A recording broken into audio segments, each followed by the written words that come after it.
Okay, now that my hair is out of the way, I can continue with this. It was a painfully sweet sensation. His eyes trailed up from our joined hands to my face. His response was a small broken smile that made my heart hurt. Oh! I didn't want him to be in pain. I wanted to take it all away, but I couldn't, and we both knew it. I never say it enough, but thank you, Watson, for everything. Wait, is this Sherlock? Like BBC Sherlock? Or movie Sherlock? 'Cause he doesn't... Okay. For everything, he said, squeezing my hand. I'm just imagining Martin Freeman and Robert Downey Jr. now. Okay.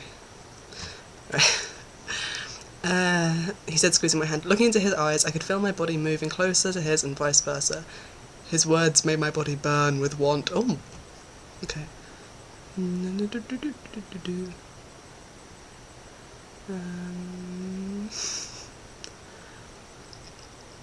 going to read all of this. Some of this has to stay private.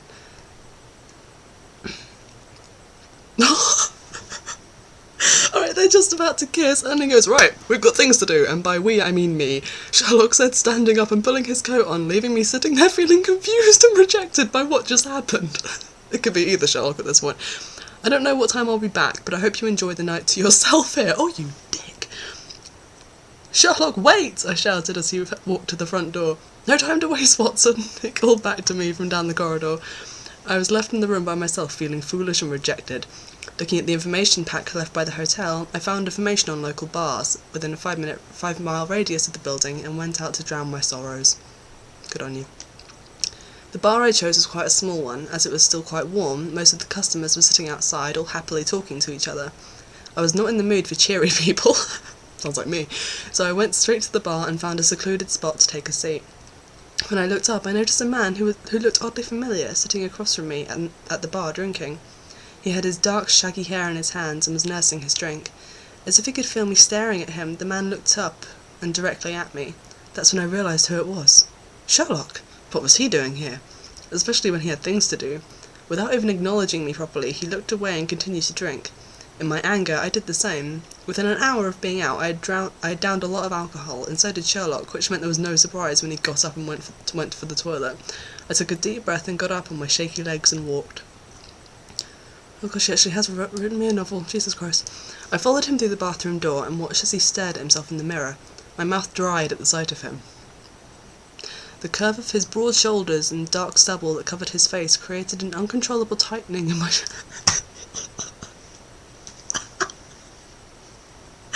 I'm really confused. Wait, is this... I'm guessing this is movie Sherlock now, because BBC Sherlock doesn't have stubble. I'm really confused. I love this line. I don't know if it was a mix of too much drink and bravery or just being sexually aroused by the glorious sight of him. Oh my god, I want to get that as a tattoo. The glorious sight. But he found himself in... Yeah, I don't think I'm going to read all of this because it's really long. Hello. Hello.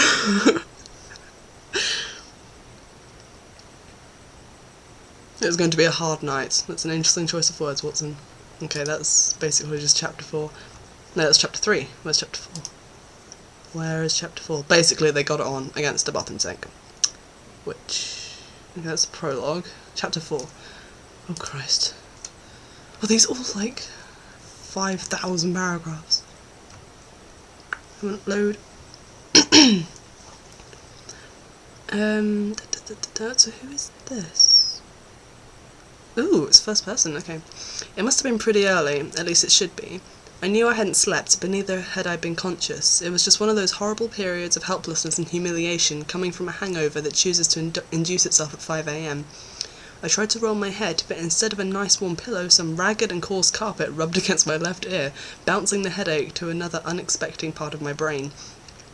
What happened last night definitely wasn't a dream, like it had been so many times before, yet I didn't feel the same euphoric self-satisfaction I'd woken up with in the past.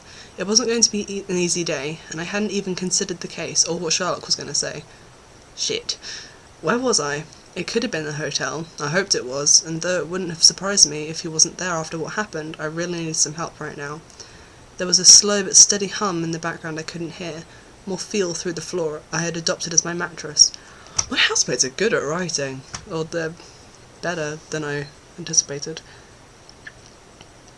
It paused suddenly with a ding, and, much clearer than before, continued towards me from the furthest reaches of the corridor.